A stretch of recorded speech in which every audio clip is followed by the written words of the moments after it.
Quelle est la solution à la mort? Quelle est la solution à la mort? Pour mieux comprendre, nous allons étudier cela en parlant de trois types de morts. Je me suis proposé de parler de trois types de morts. La Bible ne dit pas qu'il y a premier type, deuxième type ou troisième type. Non. Selon l'étude que nous allons faire, vous allez comprendre pourquoi j'ai appelé cela trois types de morts. Et ensuite, nous allons voir la solution à la mort. Alors, sans plus tarder, nous voyons le premier type de mort, ce que nous appellerons la mort spirituelle. La mort spirituelle. Le terme spirituel vient de l'anglais spirit qui veut dire esprit. Donc, lorsqu'on dit la mort spirituelle, on parle de la mort de ton esprit, de la mort de ton âme. Comment se produit la mort spirituelle? Premièrement, lisons dans Éphésiens chapitre 2, du verset 1 au verset 3. Je voudrais que nous commençons avec les paroles de l'apôtre Paul s'adressant aux chrétiens d'Éphèse. Il dit au verset 1, « Vous étiez morts par vos offenses et par vos péchés, dans lesquels vous marchiez autrefois. » Il dit bien mort, mais il marche. Il dit bien mort, mais il marche. Il dit, vous étiez morts par vos offenses et par vos péchés dans lesquels vous marchiez autrefois, selon le train de ce monde, selon le prince de la puissance de l'air, et l'esprit qui agit maintenant dans les fils de la rébellion.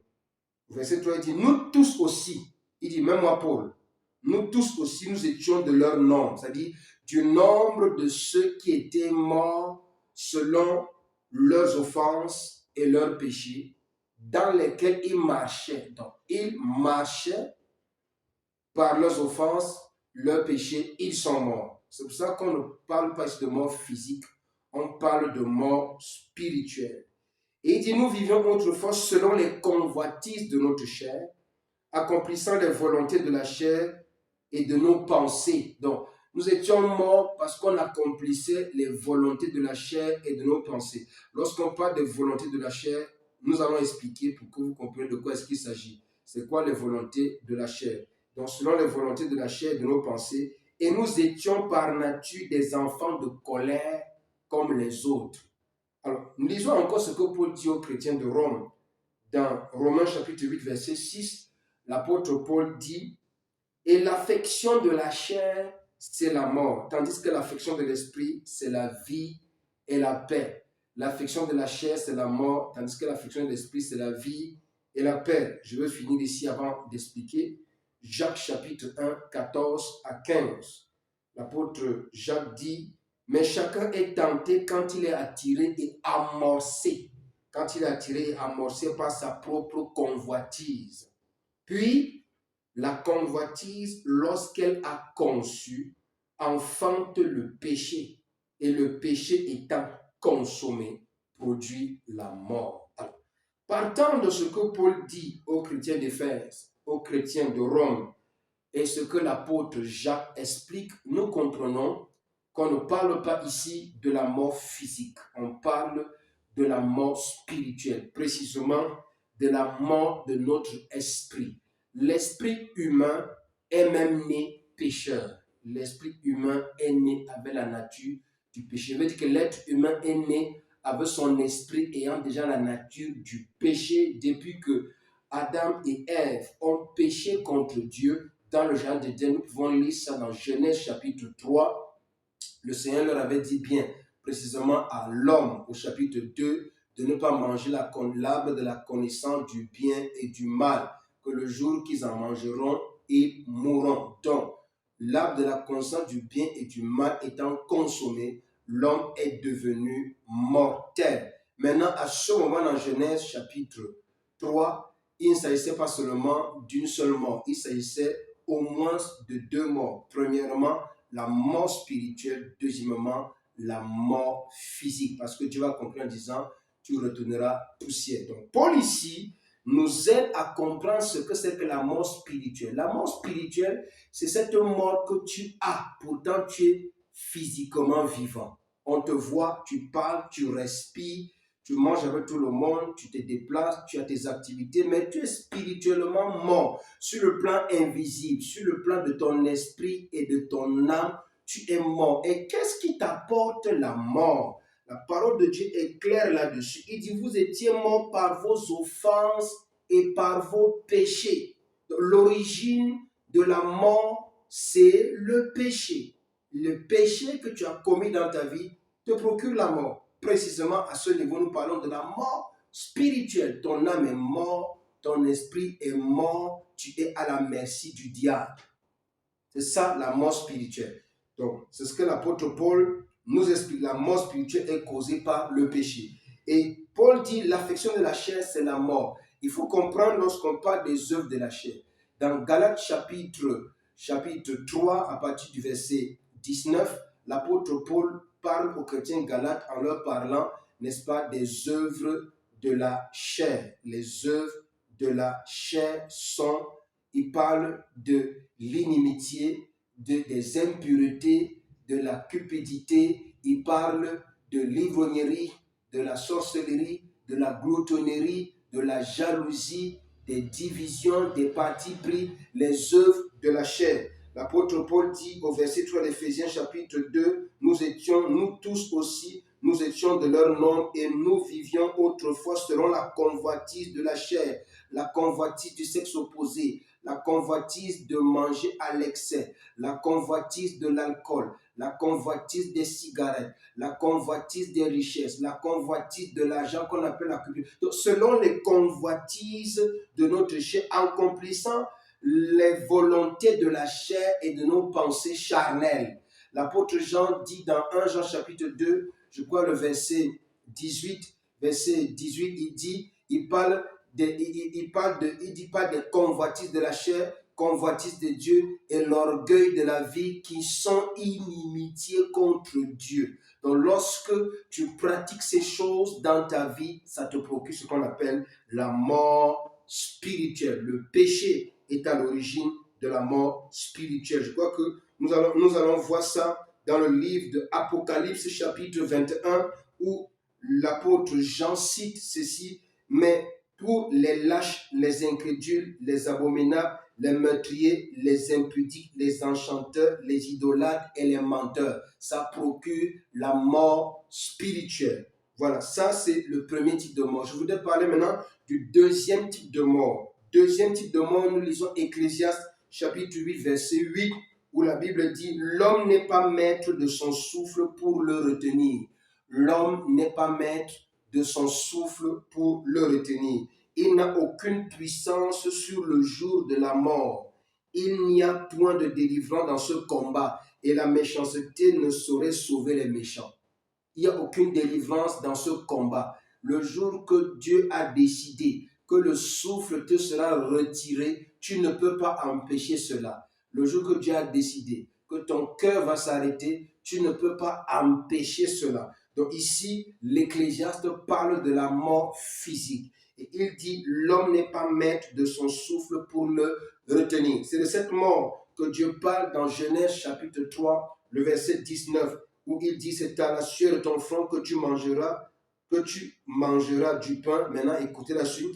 Jusqu'à ce que tu retournes dans la terre d'où tu as été pris, car tu es poussière et tu retourneras dans la poussière. Là, on parle de ton corps physique. On parle de la chair. La chair, ce qu'on appelle en anglais le kanda. On parle de la chair, on parle de ton corps physique qui a des organes, qui a l'os et le sang qui circulent et tout ça. Ça, c'est la poussière. Souvenez-vous, dans Genèse chapitre 2, la parole de Dieu nous enseigne que Dieu a pris la poussière de la terre, il a fabriqué un corps à l'homme et il souffla et l'homme devint une âme vivante. Alors, bien-aimé dans le Seigneur, on parle ici de la mort physique. Tout être humain né d'une femme est appelé à connaître la mort physique tôt ou tard, sauf pour ceux qui ont une grâce particulière de Dieu, qu'ils connaîtront plutôt ce qu'on appelle l'enlèvement. Dans Hébreux 9, verset 27, et comme il est réservé aux hommes de mourir une seule fois. Là, on parle déjà, selon ce texte, on parle ici de la première mort. Là, on parle de la mort physique. De mourir une seule fois, après quoi vient le jugement. On parle ici de la mort physique, de ton corps qui lâche. Ton corps qui peut lâcher à cause d'un accident, d'une maladie, de la fatigue, de fois de la fatigue excessive ou bien de la fatigue de l'âge, le corps lâche, on parle de la mort physique, et l'esprit se retire, l'âme et l'esprit quittent le corps, et ton corps retourne à la poussière. La parole de Dieu parle ici de la mort physique, la séparation de l'esprit et de l'âme du corps. Ce n'est pas sûr, bien-aimé dans le Seigneur.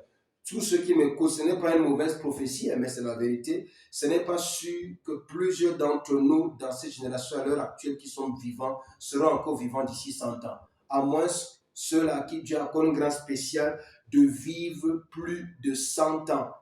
Plus de 100 ans, c'est possible que d'ici 100 sont encore vivants. Mais la plupart d'entre nous, dans cette génération, d'ici 100 ans, si Jésus n'est pas encore revenu, connaîtront la mort physique, sauf pour ceux qui peut-être, on ne sait pas, peut-être que Dieu va susciter encore un Élie ou bien un Enoch qui ne connaîtra pas la mort. Donc, cette mort physique est une conséquence de la mort spirituelle, c'est-à-dire c'est lorsque Adam et Ève ont péché contre Dieu que Dieu a prononcé qu'il retournera poussière. Donc c'est à cause de cette mort-là, ce péché commis, que la mort physique a été prononcée. Maintenant, la mort physique que vous voyez ne respecte pas si tu es pauvre ou si tu es riche ou si tu es chrétien ou tu ne l'es pas. Ça ne respecte pas cela. La mort physique, c'est pour tout le monde. Que tu sois sauvé ou pas, que tu sois riche ou pauvre, tu connaîtras la mort physique ou bien tu connaîtras l'enlèvement. Parce que ceux qui seront vivants le jour de l'enlèvement ne connaîtront pas la mort physique.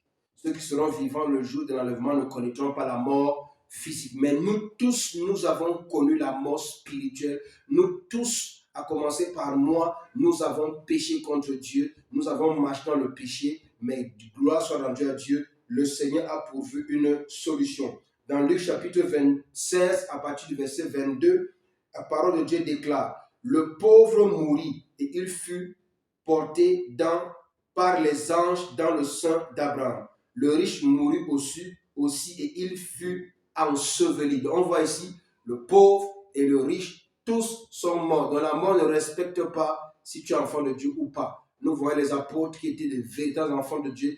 Ils ont connu la mort par martyrs, sont morts martyrs. Donc ce n'est pas ça le problème. Le problème c'est comment est-ce que tu meurs? Dans quelles conditions spirituelles tu meurs? Alors, prenons le troisième type de mort. Le troisième type de mort, c'est la mort éternelle. La mort éternelle que la Bible appelle maintenant la seconde mort. La Bible appelle ça la seconde mort. La première mort, selon la Bible, c'est la mort physique quand ton corps se sépare de l'âme. Mais avant la mort physique, il y a d'abord ce qu'on appelle la mort spirituelle. Ton esprit qui est détruit, qui est dénaturé de la nature de Dieu à cause du péché. Maintenant, quand nous allons voir la solution, vous allez mieux comprendre pourquoi nous appelons ça mort spirituelle. Donc, maintenant, nous parlons de la mort éternelle. Apocalypse chapitre 21, le verset 8 dit ceci: mais pour les lâches, les incrédules, les abominables, les meurtriers, les impudiques, les enchanteurs, les idolâtres et les menteurs, leur part sera dans l'étang ardent de feu et de soufre, ce qui est la seconde mort. Leur part sera dans l'étang ardent de feu et de soufre, ce qui est la seconde mort. La seconde mort, c'est la séparation éternelle d'avec Dieu. C'est-à-dire, maintenant tu vas en enfer, tu n'as plus accès à Dieu. Mais je t'annonce une bonne nouvelle. Il y a une solution pour éviter ça.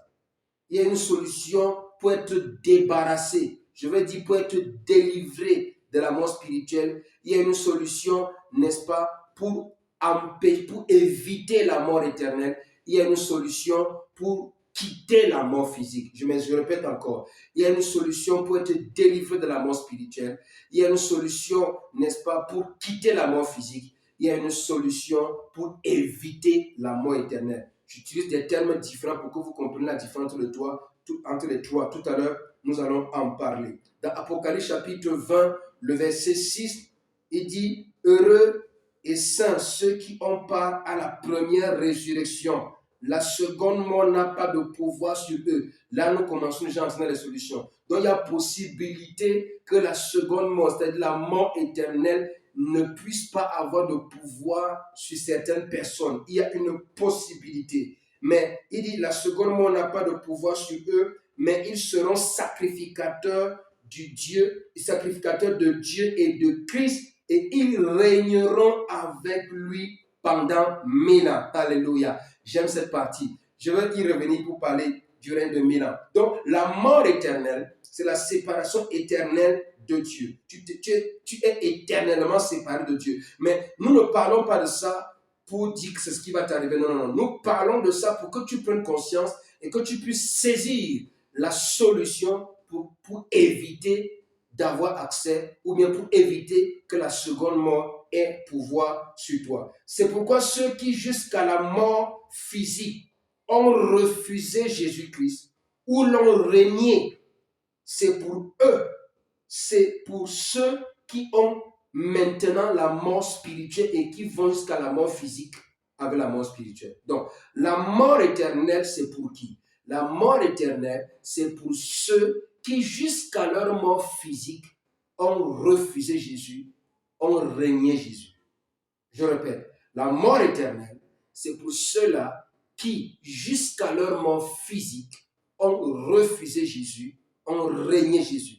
La mort éternelle, c'est pour ceux qui ont maintenu avec eux la mort spirituelle par une vie livrée au péché jusqu'à leur mort physique. Je répète encore, la mort éternelle, c'est pour ceux qui ont gardé en eux la mort spirituelle en menant une vie de péché jusqu'à leur mort physique. Je crois qu'on comprend maintenant la différence entre les deux. La mort spirituelle, c'est la mort causée par la nature du péché en toi.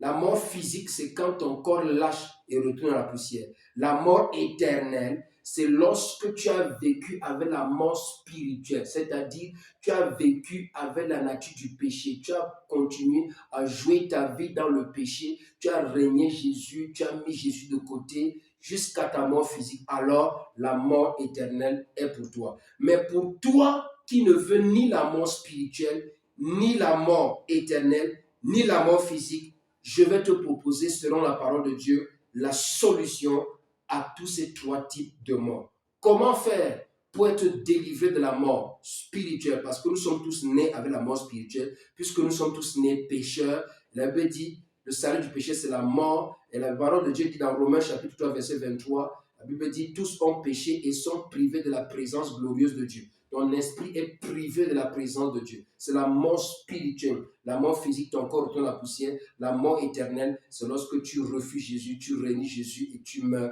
physiquement. C'est là où la mort éternelle pouvoir sur toi. Quelle est la solution? Commençons par les paroles de l'apôtre Jean, dans Jean chapitre 3 à partir du verset 15. Il dit ceci, afin que quiconque croit en lui ait la vie éternelle. Alors là, les choses intéressantes commencent. Afin que quiconque croit en lui ait la vie éternelle et non la mort éternelle. Verset 16. Car Dieu a tant aimé le monde qu'il a donné son Fils unique afin que quiconque croit en lui ne périsse point ou bien ne meure point ou bien ne soit pas détruit, ne périsse point, mais qu'il ait la vie éternelle. Donc, le Fils unique dont on parle ici, c'est Jésus. Jésus a la capacité de nous éviter la mort éternelle. Si Jésus peut t'éviter la mort éternelle, Jésus peut te délivrer de la mort spirituelle. Parce que c'est la mort spirituelle qui est la garantie pour la mort éternelle. La mort spirituelle est causée par le péché. Si tu l'as encore, c'est parce que tu as refusé Jésus. Si tu as encore la mort spirituelle, c'est parce que tu as refusé Jésus, c'est parce que tu as laissé le péché demeurer en toi, c'est parce que tu as régné Jésus. Ça, c'est la mort spirituelle. Mais Jésus a la capacité, non seulement, de te délivrer de la mort spirituelle, de t'éviter la mort éternelle. Je lis encore, Jean chapitre 5, du verset 24 au verset 25. En vérité, je vous le dis, là c'est Jésus qui parle. Celui qui écoute ma parole et qui croit à celui qui m'a envoyé a la vie éternelle et ne vient point en jugement, mais il est passé de la mort à la vie. Alléluia. Il est celui qui croit passera de la mort à la vie. Il passera de la mort à la vie. Au lieu de la mort spirituelle, au lieu de la mort éternelle, tu passes à la vie éternelle. Tu passes de la mort à la vie éternelle. Il dit au verset 27, en vérité, je vous le dis, l'heure vient et elle est déjà venue, où les morts entendront la voix du Fils de Dieu, et ceux qui l'auront entendu vivront. Où les morts entendront la voix du Fils de Dieu, et ceux qui l'auront entendu vivront. De quels morts on parle ici? Les morts qui vont entendre la voix du Fils de Dieu, ce sont les vivants qui ont la mort spirituelle. Ce sont les vivants qui mènent une vie de péché. Ce sont les vivants qui ne connaissent pas Dieu. Ce sont les vivants tels que Paul cite dans Éphésiens chapitre 2. Vous étiez morts par vos offenses dans lesquelles vous marchiez. Donc, les morts qui vont entendre la voix du Fils de Dieu, ce sont les vivants qui sont spirituellement morts à cause du péché. Et maintenant, quand ils vont entendre la voix de Dieu, la Bible dit, et ceux qui l'auront entendu vivront. Ceux qui l'auront entendu vivront. Pourquoi ils vivront? Simplement parce qu'ils auront accepté Jésus-Christ. Alléluia. Alléluia, c'est merveilleux. Simplement parce qu'ils auront accepté Jésus. Dans Luc chapitre 24, les derniers versets, le Saint Jésus dit, la repentance et le pardon des péchés seront prêchés en son nom. Donc lorsqu'on te parle de Jésus, on est en train de te proposer une solution contre la mort spirituelle, la mort éternelle et même la mort physique. J'en viens. Pour parler de comment est-ce que Jésus nous délivre de la mort physique. Donc, lorsqu'on te prêche l'évangile de Jésus-Christ, Jésus-Christ crucifié, lorsqu'on te parle, on t'annonce la bonne nouvelle du salut de l'âme en Jésus-Christ, on est en train de te donner la solution. On est en train de te proposer la solution pour être délivré de la mort spirituelle, pour quitter la mort physique, pour éviter la mort éternelle. Je répète, quand on te parle de Jésus, quand on t'annonce la bonne nouvelle du salut de l'âme en Jésus-Christ, on est comme ça en train de te proposer la solution pour être délivré de la mort spirituelle, pour quitter la mort physique et pour éviter la mort éternelle. Parce que toi qui m'écoutes là maintenant, pendant que tu m'écoutes, tu as la possibilité d'éviter la mort éternelle. Peut-être que la mort spirituelle agit sur toi. Peut-être que la mort spirituelle, tu en es possédé. Mais la solution pour être délivré, c'est de prendre conscience, c'est de venir à Jésus-Christ de Nazareth. Écoutez ce que l'apôtre Jean dit encore au verset 3 du chapitre 17. Jean 17, verset 3, il dit, « Or la vie éternelle, c'est-à-dire éviter la mort éternelle, c'est qu'ils te connaissent, toi le seul vrai Dieu et celui que tu as envoyé Jésus-Christ. » Donc, pour éviter la mort éternelle, il faut connaître le seul vrai Dieu et celui qui l'a envoyé Jésus-Christ. Autrement dit, le seul vrai Dieu, c'est celui qui a envoyé Jésus-Christ.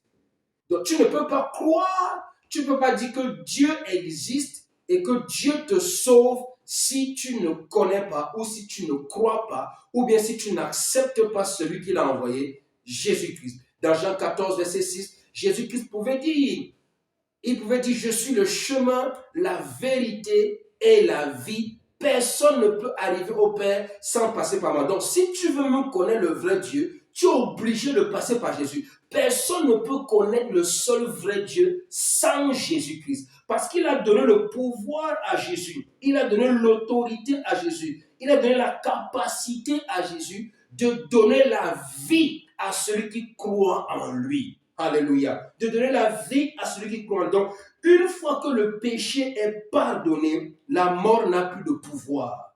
La solution pour éviter la mort spirituelle et la mort éternelle, c'est Jésus-Christ. C'est Jésus-Christ la solution. C'est Jésus-Christ la solution. Parce que Jésus-Christ a versé son sang pour le pardon de nos péchés. Donc, une fois nos péchés pardonnés, la mort spirituelle est dégagée de nos vies. Une fois que nos péchés sont pardonnés, que nous avons reçu Jésus dans notre cœur, la mort spirituelle est dégagée et la mort éternelle est évitée. Alléluia. La mort éternelle est comment? C'est évité. Parce que le sang de Jésus qui a été versé, le sang de Jésus a été versé pour le pardon de nos péchés, pour nous purifier, pour nous sanctifier, pour nous nettoyer. Il nous a rendus purs aux yeux du seul vrai Dieu au travers de son sang. Je répète, au travers du sang de Jésus, nous sommes rendus purs aux yeux de Dieu. C'est-à-dire, quand Dieu me voit, il ne me regarde plus personnellement. Il me regarde au travers du sang de Jésus. Il me regarde au travers du sang de Jésus. Dans Romains chapitre 6, versets 22 à 23, écoutez ce que l'apôtre Paul dit aux chrétiens de Rome. Il leur dit ceci, verset 22. Mais maintenant, étant affranchi du péché et devenu esclave de Dieu, étant affranchi du péché, c'est-à-dire tu es délivré du péché, tu es libéré du péché, tu deviens maintenant esclave de Dieu, veut dire tu dépends maintenant de Dieu. Il dit, vous avez pour fruit la sainteté et pour fin la vie éternelle et non la mort éternelle. Donc l'œuvre de Jésus-Christ nous accorde une fin glorieuse, merveilleuse, enviable. Quelle est cette fin? La vie éternelle et non la mort éternelle. Alléluia. Donc, au verset 23, il dit, car le salaire du péché, c'est la mort, mais le don gratuit de Dieu, c'est la vie éternelle en Jésus-Christ notre Seigneur. La vie éternelle en Jésus-Christ notre Seigneur. Donc, il y a trois choses que tu peux faire là maintenant. La première, c'est de prendre conscience de ton état. Prends conscience de ton état. Comment tu es? Est-ce que quand tu te regardes, Dieu est content de toi? Quels sont les péchés que tu cajoles, que tu gardes, que tu joues avec dans ta vie? Prends conscience de ton état. Deuxièmement, confesse tes péchés. Dis à Dieu, Seigneur, je reconnais que je suis un pécheur. Voici mes péchés, c'est tel, tel, tel, tel. Du moins, tout ce que tu peux te rappeler comme péché, en parle à Dieu pour lui demander pardon. Alléluia. Et la parole de Dieu déclare, il est fidèle et juste pour nous pardonner nos péchés parce que nous avons un avocat auprès du Père. Qui est cet avocat? Jésus-Christ. Jésus-Christ est notre défenseur. Jésus-Christ dit au Père, Père, j'ai versé mon sang pour Gauthier. J'ai versé mon sang pour cet homme. J'ai versé mon sang pour cette femme, ce jeune homme, cette jeune fille, cet enfant. J'ai versé mon sang pour lui. J'ai versé mon sang pour elle. C'est pourquoi, Père, qu'il soit pardonné. Donc, lorsque tu prends conscience, tu confesses tes péchés, comme il le dit dans 1 Jean, chapitre 1, le verset 8. Il dit, si nous disons que nous n'avons point péché, nous mentons, ou bien nous faisons Dieu menteur. Mais si nous confessons nos péchés, il est fidèle et juste pour nous pardonner nos péchés. Voilà ce que Jésus-Christ dit. Alléluia. Donc, si tu prends conscience, tu confesses, tu te repens. Te repentir veut dire, tu te détournes des mauvaises voies. Tu viens au Seigneur, tu seras sauvé, délivré de la mort éternelle. La résurrection est la solution à la mort physique. Jésus-Christ dit, je suis la résurrection et la vie. Dans Jean chapitre 11, versets 25 à 26, Jésus lui dit, je suis la résurrection et la vie. Celui qui croit en moi vivra quand même il serait mort. Et quiconque vit et croit en moi ne mourra jamais. Crois-tu cela? C'est la question qu'il posait à Marie et à Marthe. Crois-tu cela? Il dit, celui qui croit en moi vivra. Quand même il serait mort. Alléluia. Il dit, je suis la résurrection et la vie. Celui qui croit en moi vivra. Quand même il serait mort. C'est-à-dire, même si tu connais la mort physique, tu vivras. Tout à l'heure, nous allons voir dans 1 Thessaloniciens, chapitre 4, verset 14 à 18. Qu'est-ce que le Seigneur Jésus dit? Il dit à partir du verset 14. Car si nous croyons que Jésus est mort et qu'il est ressuscité, croyons aussi que Dieu ramènera par Jésus et avec lui ceux qui sont morts. Alléluia. Il ramènera ceux qui sont morts. On parle de ceux qui sont physiquement morts. Jésus les ramènera. Donc, si je crois que Jésus-Christ est mort et que le troisième jour, il est ressuscité, ayant vaincu la mort, vaincu le séjour des morts. Apocalypse chapitre 1, verset 18 dit, il a arraché, il a pris les clés de la mort et du séjour des morts. Il a arraché cela. Alléluia. Si nous croyons qu'il a arraché, il est sorti, ressuscité, vainqueur de la mort, je te le garantis. Jésus-Christ te délivrera aussi de la mort le jour qu'il reviendra. C'est-à-dire, il peut non seulement te donner la vie éternelle, il te ramènera à la vie par la résurrection. Nous sommes toujours dans 1 Thessaloniciens. Le verset 15 dit, voici en effet ce que nous vous déclarons d'après la parole du Seigneur. Il dit bien d'après la parole du Seigneur. Nous les vivants, restez pour l'avènement du Seigneur, nous ne dévancerons pas ceux qui sont morts. C'est-à-dire, lorsque le Seigneur Jésus reviendra chercher son Église, c'est-à-dire chercher l'ensemble de ceux qui se sont confiés, abandonnés à lui. Lorsqu'il reviendra les chercher, les vivants, ceux qui seront physiquement vivants ce jour, ne vont pas monter avant ceux qui sont physiquement morts. Ceux qui sont physiquement morts ressusciteront d'abord. Verset 16. Car le Seigneur lui-même a un signal donné à la voix d'un archange, au son de la trompette de Dieu, descendra du ciel. Et les morts en Christ, ceux qui sont physiquement morts, étant avec Jésus, ils ont gardé leur relation avec Jésus. Et les morts en Christ ressusciteront premièrement. Les morts en Christ ressusciteront premièrement. Alléluia, verset 17. Ensuite, nous les vivants qui serons restés, nous serons tous ensemble enlevés avec eux sur des nuées à la rencontre du Seigneur dans les airs, et ainsi nous serons toujours avec le Seigneur. Et ainsi nous serons toujours avec le Seigneur. Nous ne serons pas dans le lac de feu qui est la mort éternelle. Non. C'est pour ça que je voudrais dire à quelqu'un qui m'écoute à l'heure actuelle, s'il te plaît, prends ta vie chrétienne au sérieux.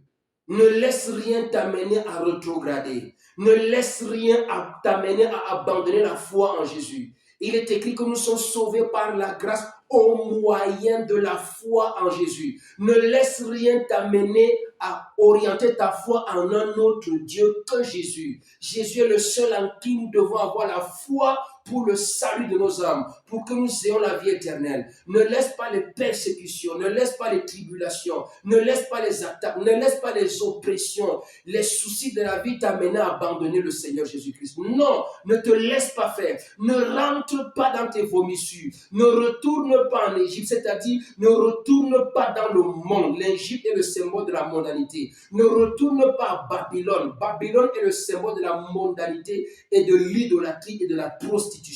Ne te laisse pas influencer par Babylone, par Bacchus, le dieu de l'alcool, par Mammon, le dieu qui utilise l'argent et les richesses pour détruire les hommes, pour séduire les hommes et les éloigner de Dieu. Ne te laisse pas influencer par Jézabel, ce démon qui utilise la sexualité pour amener plusieurs dans l'adultère, la fornication, la pornographie, l'homosexualité, toutes les déviances sexuelles que vous pouvez imaginer. Ne te laisse pas emporter par l'ivrognerie, par la débauche, par le mensonge, par les ruses, par la vie de péché. Non, ne te laisse pas faire. Demeure en Jésus. Garde une communion permanente et persévérante avec le Seigneur Jésus-Christ. Que l'Esprit de Dieu en toi te donne la capacité de persévérer et de demeurer dans la vérité jusqu'au bout. Ne te laisse pas séduire par les offres de ce monde, par les mensonges de ce monde, par les séductions des hommes riches sataniques. Ne te laisse pas séduire par les séductions des démons et des anges déchus. Laisse-toi contrôler par la parole du Seigneur Jésus.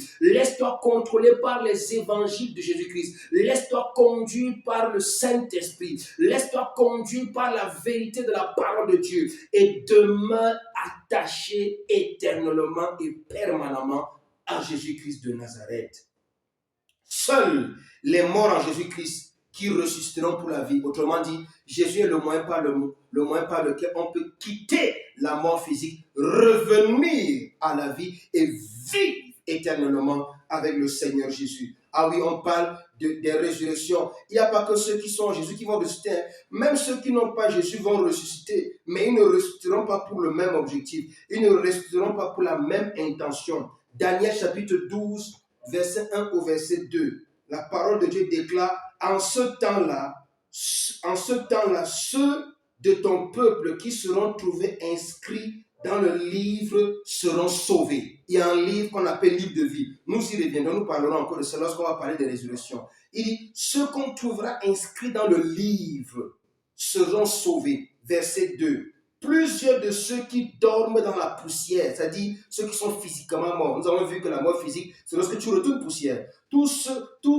Plusieurs de ceux qui dorment dans la poussière de la terre se réveilleront, c'est-à-dire ressusciteront. Les uns pour la vie éternelle et les autres pour l'opprobre, pour la honte éternelle ou pour le feu éternel ou bien éternellement éloignés de Dieu. Donc, deux types de personnes. Ceux qui vont ressusciter pour la vie éternelle, c'est ceux qui ont Jésus, c'est ceux que Jésus reconnaît, c'est ceux que Jésus peut dire, c'est mon disciple, mais ceux qui ressusciteront, qui reviendront à la vie, mais pour la honte éternelle, pour le feu éternel. La question est la suivante. Pour laquelle des deux résurrections tu voudrais revenir à la vie? Pour laquelle des deux tu voudrais revenir à la vie? La résurrection pour la vie éternelle ou la résurrection pour la honte éternelle? Le choix est devant toi. Dieu dit, je mets devant toi la vie et la mort. Et moi, l'Éternel, je te dis, choisis la vie. Donc Dieu est en train de parler à quelqu'un. Ce n'est pas moi qui te parle, je suis que son serviteur, en train de parler de sa part pour que tu puisses écouter Dieu. Dieu est en train de te dire, au travers de ce qui est écrit dans sa parole, de choisir la vie, c'est-à-dire de choisir Jésus. Jésus-Christ donne la vie et la vie en abondance. En conclusion, qu'est-ce que nous disons? Jésus-Christ est la seule solution de Dieu à la mort.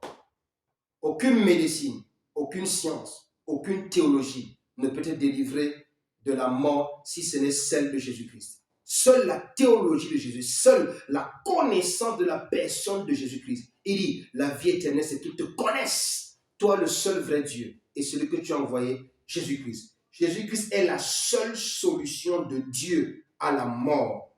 Dieu ressuscitera tout le monde, mais pas au même moment et pas pour les mêmes intentions. La prochaine fois, nous allons étudier les différentes résurrections et leur chronologie.